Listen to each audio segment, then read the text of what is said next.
आइए आपका स्वागत करते हैं आपके अपने चैनल 8 पीएम शिक्षा मंत्रा पे। आज हम पढ़ेंगे केमिस्ट्री का सेट नंबर 4 और उसमें हम आज पढ़ेंगे रेडियो धर्मिता अर्थात रेडियो एक्टिविटी। चलते हैं सवाल की तरफ।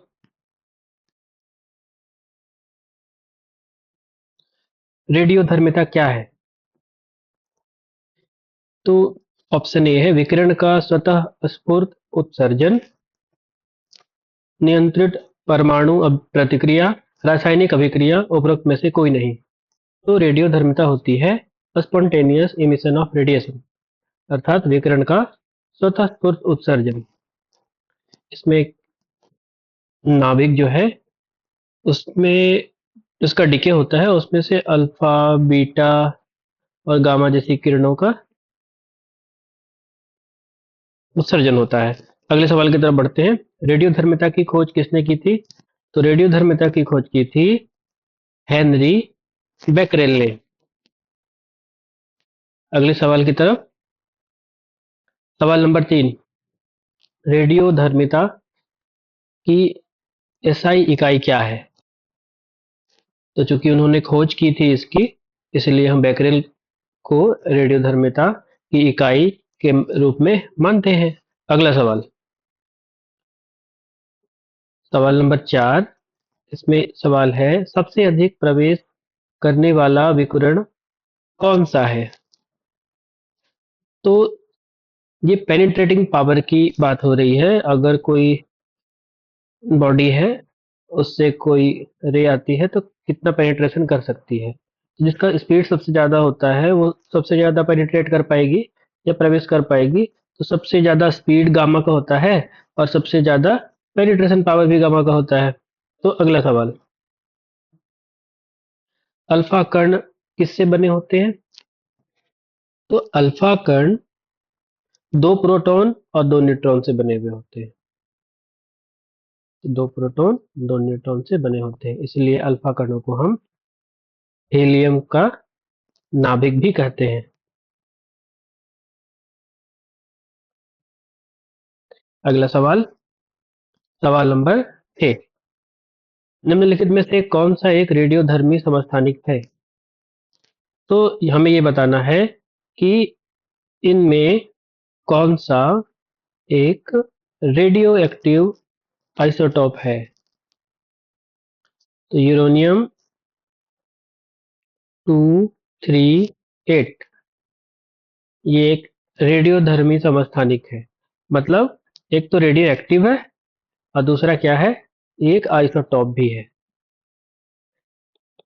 समस्थानिक।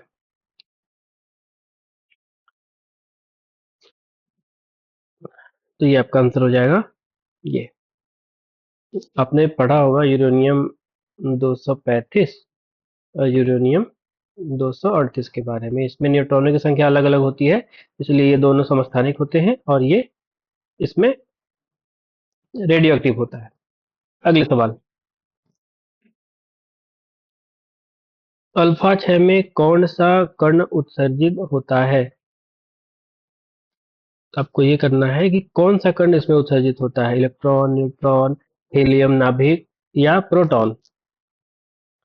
तो हमने भी बताया था कि जो अल्फा पार्टिकल होते हैं उसमें दो प्रोटॉन होते हैं, दो न्यूट्रॉन होते हैं। इसका आंसर हीलियम नाभिक हो जाएगा। क्यों? क्योंकि हीलियम के नाभिक में 2++ चार्ज होता है, दोनों इलेक्ट्रॉन को निकाल देते हैं। और हीलियम में क्या है, दो प्रोटॉन और दो न्यूट्रॉन होते हैं। सही आंसर हो गया।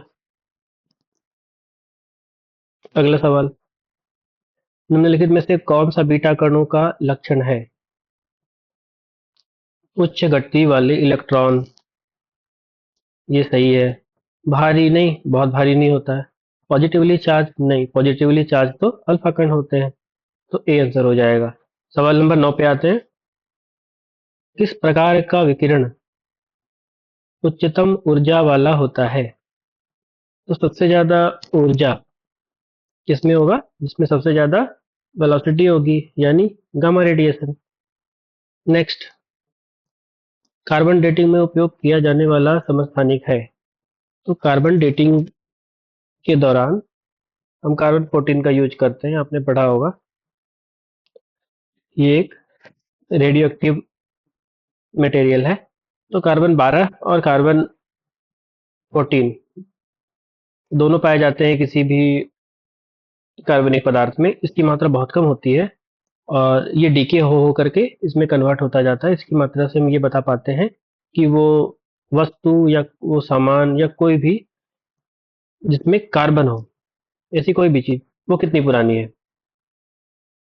अगला सवाल, कौन सा कण आवेश में तटस्थ होता है, मतलब न्यूट्रल होता है। प्रोटॉन नहीं, पॉजिटिवली चार्ज, इलेक्ट्रॉन नहीं, ये पॉजिटिवली चार्ज, ये होता है neutral.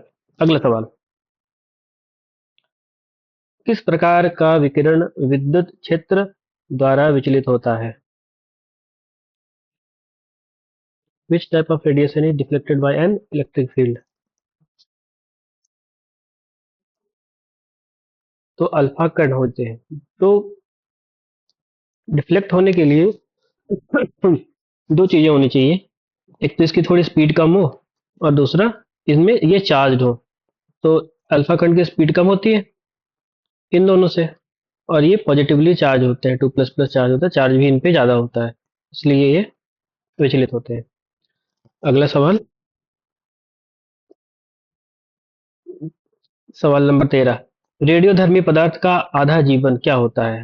Half life of radio active substance, ये क्या होता है। तो आधा जीवन यह आधे पदार्थ के लक्ष्य में लगने वाला समय है। क्या मतलब है इसका। आधे पदार्थ के क्षय में लगने वाला जीवन, मतलब अगर कोई चीज 100 ग्राम है तो 50 ग्राम हो जाएगी, तो इसमें कितना टाइम लगेगा। मान लो एक्स टाइम लगा, जब 25 हो जाएगी फिर एक्स टाइम और लगेगा, फिर 12.5 हो जाएगी, फिर एक्स टाइम लगेगा, तो एक्स क्या है, इसका हाफ लाइफ हो गया। अगला सवाल, कौन सा विकिरण कागज से रोका जा सकता है। तो आपको ये बताना है कि कौन सा विकिरण कागज से रोका जा सकता है, अल्फा, बीटा, गामा, या फिर ऑप्शन नंबर डी, न्यूट्रॉन्स। तो जैसा मैंने बताया था, इनमें वेट ज़्यादा होता है और इनकी पेनिट्रेशन पावर कम होती है, भेदन क्षमता कम होती है, इसलिए इनको कागज से रोका जा सकता है। अगले सवाल की तरफ बढ़ेंगे। सवाल नंबर 15, न्यूट्रॉन को प्रोटॉन में परिवर्तित करने की प्रक्रिया को क्या कहा जाता है। आपके ऑप्शन है alpha decay, beta decay, gamma decay या विखंडन अर्थात फिजन। इसको बीटा डीके कहते हैं। आपको ये समझना चाहिए कि प्रोटॉन में क्या होता है, पॉजिटिव चार्ज होता है, और न्यूट्रॉन में क्या होता है, नेगेटिव चार्ज होता है। सॉरी, न्यूट्रॉन क्या होता है, न्यूट्रल होता है। तो न्यूट्रल से हमें पॉजिटिव चार्ज की तरफ जाना है, तो क्या इसमें से इलेक्ट्रॉन निकालना पड़ेगा।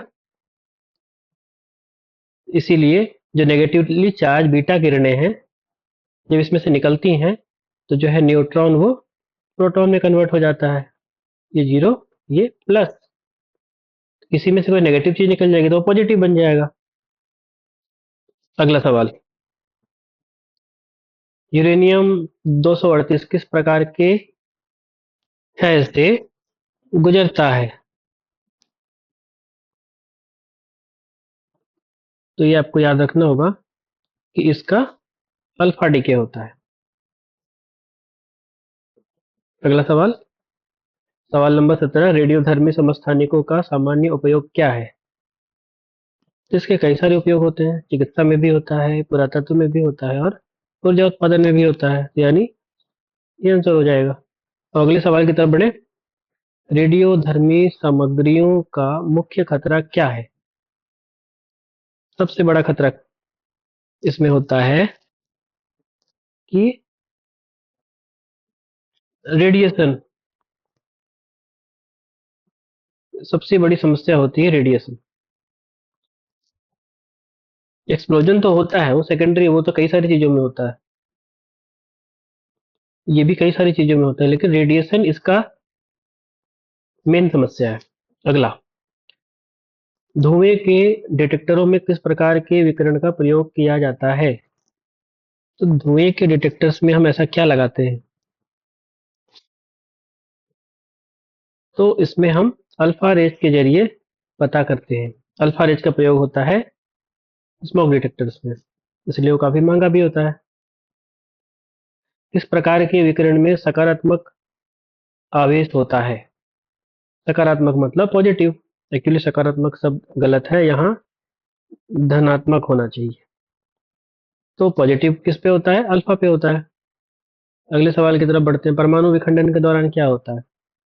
विखंडन के दौरान नाभिक बंटते हैं, फिजन होता है, न्यूक्लियर स्प्लिट होते हैं। आसान सा सवाल। अगले सवाल की तरफ बढ़ते हैं। सवाल नंबर 22, निम्नलिखित में से कौन सा सामग्री गामा किरणों के खिलाफ अच्छा ढाल है? मतलब ऐसा क्या प्रयोग करें कि वो हमें गामा किरणों से बचाए? तो इसके लिए हम सीसा का प्रयोग करते हैं। अगले सवाल,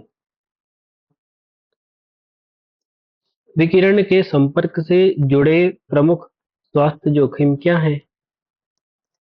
तो स्किन बर्न तो हो सकता है, कैंसर सबसे बड़ी समस्या है, और विकिरण से संबंधित समस्याएं तो हो ही सकती हैं, यानी इनमें से सभी। अगला सवाल, एक नाभिक द्वारा न्यूट्रॉन उत्सर्जित करने की प्रक्रिया को क्या कहा जाता है? तो अगर कोई नाभिक या न्यूक्लियस न्यूट्रॉन का इमिशन कर रहा है, तो इस प्रक्रिया को हम क्या कहेंगे? Neutron emission. बहुत आसान। अगला, रेडियोधर्मी चिकित्सा में किस प्रकार के कणों का प्रयोग किया जाता है? तो रेडियोधर्मी चिकित्सा में हम किसका प्रयोग करते हैं? आपके ऑप्शन है अल्फा कण, बीटा कण, गामा कण, गामा किरणें, या इनमें से सभी। सबका प्रयोग करते हैं actually. Alpha radiation, beta radiation और गामा रेडिएशन सबका यूज करते हैं। अगले सवाल की तरफ बढ़ेंगे। कौन सा विकिरण मानव शरीर में प्रवेश कर सकता है? फिर आपके सामने वही सारे चार ऑप्शन हैं। तो कौन कौन कर सकता है? तो मनुष्य के अंदर तो सभी कर सकते हैं, अल्फा, बीटा, गामा, ये सारे कर सकते हैं। अगला सवाल, तो इसका आंसर हो जाएगा उपरोक्त सभी। ठीक है। अगला सवाल, प्राकृतिक पृष्ठभूमि विकिरण कहाँ से आता है? The natural background of radiation comes from. आपके ऑप्शन है ब्रह्मांडीय किरणें, रेडॉन गैस, टेरेस्ट्रियल सोर्सेस, या इनमें से सभी। इसका आंसर होगा इनमें से सभी। ये नेचुरल रेडिएशन के बैकग्राउंड से इनमें भी होता है, इनमें भी होता है, और इनमें भी। अगला सवाल, सवाल नंबर 28, गाइगर काउंटर का उद्देश्य क्या है? तो ये गाइगर काउंटर क्या है? आपके ऑप्शन है तापमान मापना, विकिरण का पता लगाना, दबाव मापना, या इनमें से सभी। तो सिंपली जो आप चैप्टर पढ़ रहे हैं इससे आप समझ ही सकते हैं कि ये किस ऑप्शन की बात की गई होगी। रेडिएशन डिटेक्ट करने के लिए। अगला सवाल, हम्म, कौन सा विकिरण मानव ऊतकों के लिए सबसे ज्यादा हानिकारक होता है? तो हानिकारक तो सभी है, लाभदायक तो फिलहाल कोई भी नहीं है नॉर्मली, लेकिन सबसे ज्यादा हानिकारक कौन है? तो बीटा, बीटा किरणों को बोला जाता है। अगला सवाल, रेडियोधर्मी क्षय का परिणाम क्या होता है? मतलब रेडियो एक्टिव डिकेस का रिजल्ट क्या होता है? आपका है पहला ऑप्शन स्थिर तत्व का निर्माण, ऊर्जा का उत्सर्जन, विकिरण का उत्सर्जन। तो सभी होते हैं। जब एक बड़ा नाभिक टूटता है तो एक स्टेबल एलिमेंट बनता है, फिर एनर्जी तो रिलीज होती है, रेडिएशन भी इमिट होता है। निम्नलिखित में से कौन सा कैंसर इलाज के लिए उपयोग किया जाता है? तो कैंसर के इलाज के लिए किसका उपयोग किया जाता है? आपके ऑप्शन ये हैं: X rays, gamma rays, alpha rays और अल्फा पार्टिकल्स, और या ऑल ऑफ द एबव। सबका यूज करते हैं, पहले भी ये सवाल कर चुके हैं हम। आगे बढ़ते हैं। सवाल नंबर 32: कौन सा विकिरण पदार्थ द्वारा सबसे आसानी से अवशोषित होता है? इसका ज्यादा अवशोषण होता है क्योंकि इसका पेनिट्रेशन पावर कम होता है। अगला, विकिरण रोग क्या है? रेडिएशन सिकनेस क्या है? तो उच्च खुराक के विकिरण के संपर्क में होने वाली बीमारी है, या फिर एक सामान्य जुकाम है, एलर्जी है, या कोई नहीं? तो ये क्या है? Illness caused by extreme exposure of high dose of radiation. जी मचलाना, इस प्रकार की समस्याएं होती हैं सेना में। अगला सवाल, कौन सा विकिरण खाद्य संरक्षण में उपयोग किया जाता है? बहुत अच्छा सवाल है कि खाद्य संरक्षण के लिए किसका प्रयोग करते हैं? तो ये हम गामा का करते हैं, गामा रेडिएशन का। अगला सवाल, कौन सा कण सबसे कम द्रव्यमान वाला होता है? ये सवाल इनडायरेक्टली हम पहले कर चुके हैं, तो इनमें से आप स्वयं बता सकते हैं कि इनमें से सबसे कम किसका हो सकता है मास? तो सबसे कम है इलेक्ट्रॉन, इससे ज्यादा कौन है? प्रोटॉन, फिर न्यूट्रॉन, फिर अल्फा, सबसे ज्यादा ये है। अगला सवाल, decay constant is related to. तो डीके कांस्टेंट किससे रिलेटेड है? हाफ लाइफ से रिलेटेड होता है। ये आपको डिटेल में पढ़ना पड़ेगा इसके लिए। रेट ऑफ रिएक्शन से संबंधित है। जो रेट ऑफ रिएक्शन का कांस्टेंट होता है, उसका संबंध हाफ लाइफ से होता है। जितना ज्यादा रेट ऑफ रिएक्शन का कांस्टेंट होगा, हाफ लाइफ उतना कम होगा, उतनी जल्दी उसका डीके होगा। तो अगले सवाल की तरफ बढ़ते हैं। ये होगा आपका आंसर ए। सवाल नंबर 37। ये कहता है, न्यूक्लियर चिकित्सा में किस प्रकार के विकिरण का उपयोग किया जाता है? न्यूक्लियर मेडिसिन में हम किसका प्रयोग करते हैं? इनमें से सभी का प्रयोग करते हैं। अगला सवाल, न्यूक्लियर रिएक्टरों में निम्नलिखित में से कौन सा कण प्रयोग किया जाता है? तो न्यूक्लियर रिएक्टर में आप पढ़ेंगे कि न्यूट्रॉन्स, इसका प्रयोग किया जाता है। न्यूट्रॉन्स की बम्बार्डिंग की जाती है, जिससे वो डीके स्टार्ट होता है किसी रेडियो एक्टिव एटम का। स्पेशली रिएक्टर में इसका प्रयोग किया जाता है। तो अगला सवाल, न्यूट्रॉन बम क्या है? इसके ऑप्शन को हम आगे पढ़ते हैं। न्यूट्रॉन बम क्या है? आइए इसके ऑप्शन को पढ़ें। A bomb that produce neutron radiation, bomb that produce alpha radiation, bomb that produce beta radiation, या none of the above। तो सवाल से आप खुद समझ सकते हैं न्यूट्रॉन बम क्या होगा। जो न्यूट्रॉन रेडिएशन पैदा करेगा। सवाल नंबर 40, परमाणु संलयन के दौरान क्या होता है? What happens during a nuclear fusion? संलयन में क्या होगा? दो छोटे छोटे परमाणु मिलकर एक बड़े परमाणु का निर्माण करते हैं। माफ कीजिएगा, दो छोटे छोटे न्यूक्लियर मिलकर एक बड़े न्यूक्लियर का निर्माण करते हैं, और इस प्रकार परमाणु का भी निर्माण होता है। लेकिन हमारे डिस्कशन में अभी न्यूक्लियस है, क्योंकि ये रिएक्शन न्यूक्लियस में ही होते हैं। तो इसका आंसर क्या होगा? Nuclei combine to form heavier nucleus. ठीक है, ये सही है, छोटे छोटे मिलके बड़ा बनाते हैं। सवाल नंबर 41, निम्नलिखित में से कौन सा विकिरण का प्राकृतिक स्रोत है? तो प्राकृतिक स्रोत हम किसे मानेंगे विकिरण का? रेडॉन गैस का। न्यूक्लियर रिएक्टर तो नहीं, एक्सरे बिल्कुल नहीं। फिर हो गया ऑप्शन बी। सवाल नंबर 42, निम्नलिखित में से कौन सा सामग्री विकिरण ढाल के रूप में उपयोग किया जाता है? विकिरण से बचने के लिए हम लेड का प्रयोग करते हैं।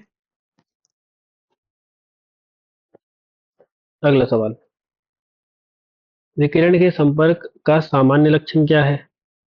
ये सभी लक्षण है, ये आसान सवाल है, आगे बढ़ जाते हैं।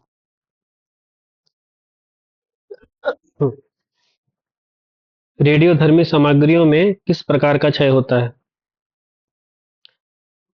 Spontaneous decay, controlled decay, rapid decay, all of them. Actually spontaneous होता है। कोई चीज रेडियो एक्टिव है, इसका ये प्रमाण ही है कि उसमें स्वतः स्फूर्त क्षय होता है, अर्थात स्पॉन्टेनियस डिके होता है। अगले सवाल की तरफ बढ़ रहे हैं। सवाल नंबर 45। निष्क्रियकरण में किस विकिरण का प्रयोग किया जाता है? उपयोग किया जाता है मतलब न्यूट्रलाइजेशन या स्टरलाइजेशन की बात हो रही है। इसमें हम किसका प्रयोग करते हैं? इसके लिए हम गामा रेडिएशन का प्रयोग करते हैं। आइए अगले सवाल की तरफ। ब्रह्मांडीय विकिरण का प्राथमिक स्रोत क्या है? कॉस्मिक रेडिएशन का। कॉस्मिक रेडिएशन सन से होता है, बिल्कुल। वहां क्या होता है? फ्यूजन रिएक्शन होता है, तारों में फ्यूजन होता है। गैलेक्सी विकिरण, यस, गैलेक्सी में भी तारे होते हैं। तारे सही है, यानी ऑल ऑफ दी एबव। आइए अगले ऑप्शन की तरफ, अगले सवाल की तरफ। विकिरण चिकित्सक की भूमिका क्या होती है? रेडिएशन थेरेपिस्ट वो क्या करता है?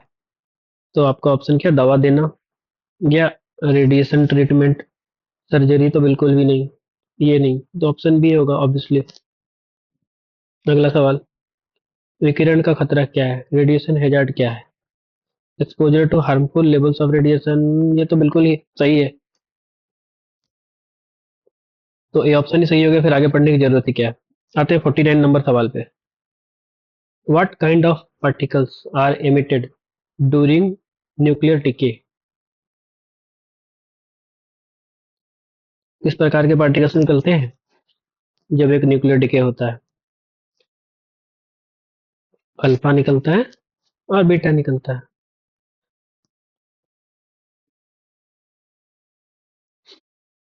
तो आपने पढ़ा होगा, अल्फा, बीटा और गामा डीके होता है। तो प्रोटॉन और न्यूट्रॉन को खास करके नहीं निकलता है, अल्फा और बीटा के फॉर्म में निकलता है। अगले सवाल की तरफ बढ़ते ही हमारा आखिरी सवाल है। आधा जीवन का सिद्धांत किस पर लागू होता है? कंसेप्ट ऑफ हाफ लाइफ किस पे होता है? केमिकल रिएक्शन पे हो सकता है कुछ केसेस में, लेकिन बहुत रेयर होता है। मेनली जो सवाल आपको आज पूछा गया है उसका ये है, बी। रेडियो एक्टिव में हमेशा हाफ लाइफ की थ्योरी फॉलो होती है, हमेशा। केमिकल रिएक्शंस में हमेशा हो जरूरी नहीं है, इसमें भी जरूरी नहीं है। इस तरीके से आज की क्लास खत्म हुई। Thank you. मेरे टेलीग्राम चैनल से जुड़िए, इस चैनल को सब्सक्राइब करिए। 8 पीएम शिक्षा मंत्रा। हम 8 पीएम शिक्षा मंत्रा पे हर रोज रात के 8 बजे वीडियोज अपलोड करते हैं। पहले केमिस्ट्री की सारी क्लासेस खत्म होंगी, उसके बाद हम दूसरे सब्जेक्ट की क्लासेस भी स्टार्ट करेंगे। Thank you.